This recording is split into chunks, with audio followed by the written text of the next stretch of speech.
আপনাদের জেলা পর্যায়ে যে ত্যাগ, আপনারা যে ভূমিকা রেখেছেন, এই ভূমিকার কারণেই আজকে জুলাই গণঅভ্যুত্থান হয়েছে।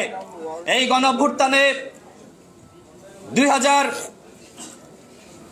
ছাত্র জনতা, মেহনতি মানুষ, রাজনৈতিক কর্মী শহীদ হয়েছে। 30,000 আহত যোদ্ধা, তারা একটি নতুন বাংলাদেশের স্বপ্ন দেখেছিল। আর সেই নতুন বাংলাদেশ মানে কি? যেখানে থাকবে গণতন্ত্র, যেখানে থাকবে কথা বলার স্বাধীনতা, যেখানে থাকবে ন্যায় বিচার, যেখানে থাকবে নিরাপত্তা।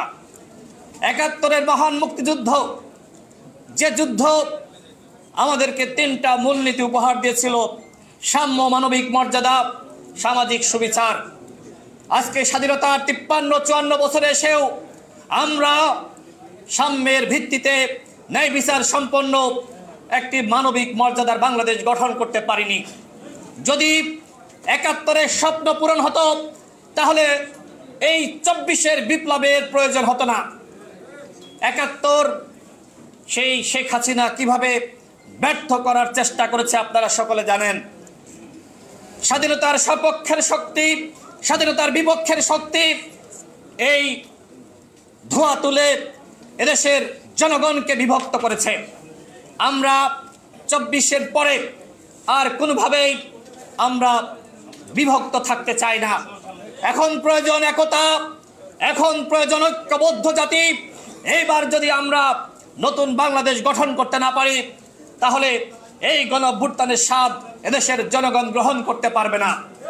সুতরাং আপনাদের প্রতি আমার উদাত্ত আহ্বান, আসুন আমরা সবাই মিলে নতুন বাংলাদেশ গঠন করি।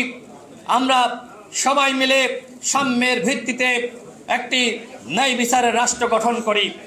সংগ্রামী উপস্থিতি, এই জুলাই গণঅভ্যুত্থানে আপনাদের ভূমিকা, আপনারা যে ত্যাগ স্বীকার করেছেন, সেইটা অনেকে মলিন করার চক্রান্ত করে।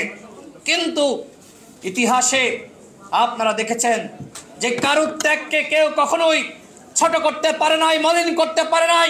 এদেশের জনগণ জানে 2018 সালের কোটা সংস্কার আন্দোলন না হলে কোনোভাবেই 24-এ কোটা সংস্কার আন্দোলন শুরু হতো না এবং গণঅভ্যুত্থান হতো না।